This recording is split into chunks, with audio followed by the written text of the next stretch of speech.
ये कौन लोग हैं? ये वही लोग हैं। देखो, देखना बुरा नहीं है, देखो भालो तको मत, बोलो चालो बको मत, खाओ पियो छको मत, चलो फिरो थको मत। देखना बुरा नहीं है, ताकना बुरा है। ताकता कौन है? जिसका मन कंट्रोल के बाहर है। ताकते रहते तुझको सांझ सवेरे, ये सब कंट्रोल के बाहर वाले लोग गाते हैं और जीवन जीते हैं। संयम, देखने में भी संयम हो, खाने में भी संयम हो और सुनने में भी संयम हो। चार लोग किसी की बुराई करने लग जाएं तो वहां से उठ के चले जाओ। क्या जरूरत है बैठने की तुम्हें?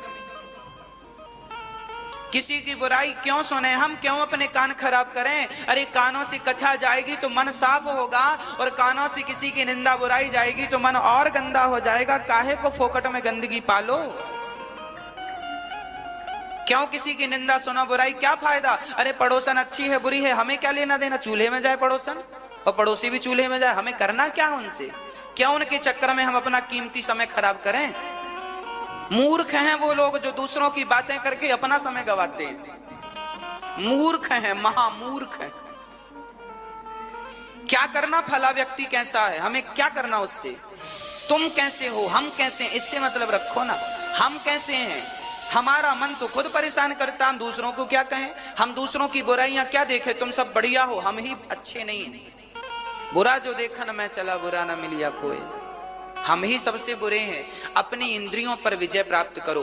मेरी माँ, कहने का अर्थ यह है कि जिसने अपने मन को वश में कर लिया, याद रखना, जिसने मन को वश में कर लिया वो भगवान को भी वश में करने की ताकत रखता है। जिसने मन को वश में नहीं किया वो किसी को वश में नहीं करेगा। तुम्हारी इंद्रियां तुम्हारी नहीं सुनती, आपकी इंद्रियां आपकी ही नहीं सुनती, तो फिर आप कहते हो हमारा बेटा नहीं सुनता, हमारी बहू नहीं सुनती, हमारा पति नहीं सुनता, हमारी पत्नी नहीं सुनती। अरे तुम्हारी इंद्रियां कौन तुम्हारी सुन रही है? पहले तुम्हारी इंद्रियां तो तुम सुनवाओ इन्हें। तुम्हारा शरीर तो तुम्हारे वश में हो, तुम्हारा शरीर ही आपे से बाहर है,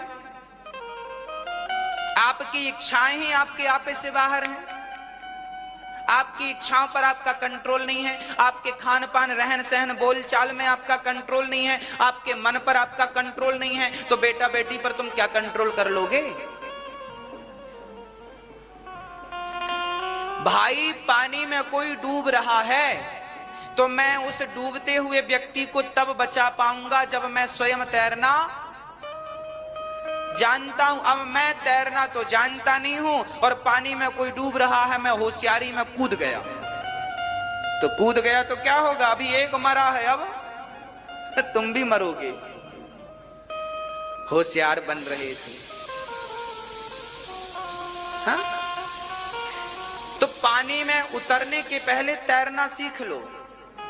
जब आप तैरना जानते होंगे, जब आप स्वयं अपनी रक्षा कर लेंगे, तब तो दूसरों की रक्षा करेंगे। उसी प्रकार जब आप अपने मन को वश में कर लेंगे, तब तो दुनिया आप वश में कर पाएंगे, तब तो लोगों को वश में करने की ताकत रखेंगे। अपने आप को ही वश में नहीं किया तो दूसरे को क्या खाक वश में करोगे?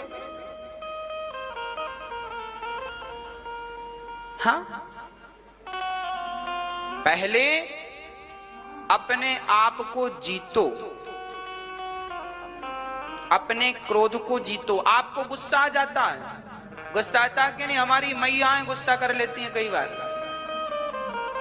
हमारी बहनों को गुस्सा आता है, हमारे भैयाओं को, दादाजी को बुढ़ापे में दांत वहां सब बाहर है पर गुस्से से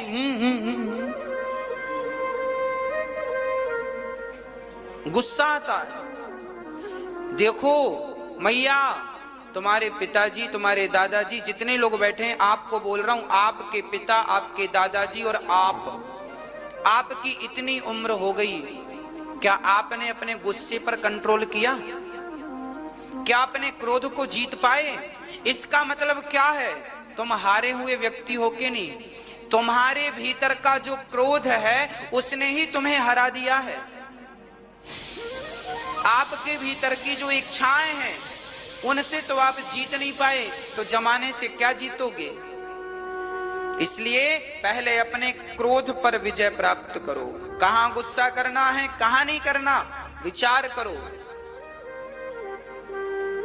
अपने आप को जीतने का प्रयास करो,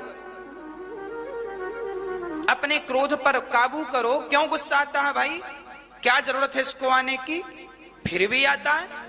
अच्छा, गुस्सा क्यों आता है इसका जानते हो, कारण क्या है? गुस्सा आने के दो कारण होते हैं। इन कारणों को तुम समझ लोगे तो सदा सदा के लिए क्रोध समाप्त हो जाएगा। क्रोध आने के पीछे दो कारण हैं। कारण नंबर 1, आपकी अनंत इच्छाएं। आपकी इच्छा पूरी हो गई तो आप खुश हो जाते हैं, और इच्छा पूरी नहीं हुई तो आप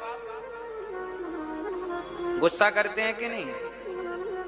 हाँ या ना? बोलो हाँ या ना। आपकी इच्छा है कि आज हमारी बहू हमें बढ़िया पालक पनीर की सब्जी खिलाए, और बहू ने मटर पनीर बना दिया। सास को गुस्सा, जो कहा वो नहीं करती है, गुस्सा आ गया। बात बात पर कई लोग तो इतने मूर्ख होते हैं, छोटी छोटी बात में गुस्सा करते हैं। यही इनकी मूर्खता का परिचय है। जैसे दीपक को अपने उपस्थिति का परिचय देना नहीं पड़ता, दीपक का प्रकाश ही उसकी उपस्थिति का परिचय देता है, सूर्य की किरण ही सूर्य की उपस्थिति का परिचय देती हैं। ऐसे आपका क्रोध ही आपकी अज्ञानता का परिचय देता है, और आपका शांत स्वभाव ही आपके ज्ञान का परिचय देता है। अब आपको क्रोध का आपके ज्ञान का परिचय दिलाना है, अज्ञान का आपकी मर्जी है। आपकी अनंत इच्छाएं आपको दुखी बनाती हैं, आपको गुस्सा दिलाती हैं। इसलिए गुस्सा ना किया करो, इच्छाएं ज्यादा ना किया करो। दूसरा कारण है क्रोध आने का अहंकार। जब आप अहंकार एटीट्यूड में चलते हो, किसी ने धक्का मार दिया तो गुस्सा जाए, देख के नहीं चलता, पागल हो गया, जानता नहीं मैं कौन हूं। अहंकार है तो क्रोध आएगा, अहंकारी को गुस्सा ज्यादा आता है। इसलिए अपने अहंकार पर, अपने इंद्रियों पर कंट्रोल करो। पूतना मौसी तन को सजा कर चली आई, मन को सजाया नहीं। इसे कौन समझाए कि भगवान ने तो स्पष्ट कह रखा है कि निर्मल मन जन सो मोहि पावा, मोहि कपट छल छेद्र न भावा। भगवान को निर्मल मन चाहिए। क्या चाहिए? मन। जितने जल्दी आप लोग अपने मन को साफ कर सकते हैं कर लो। आप कितने दिन में कर लोगी मैया साफ? मन में कपट ना हो, छल ना हो, बिल्कुल निर्मल, निर्मलता।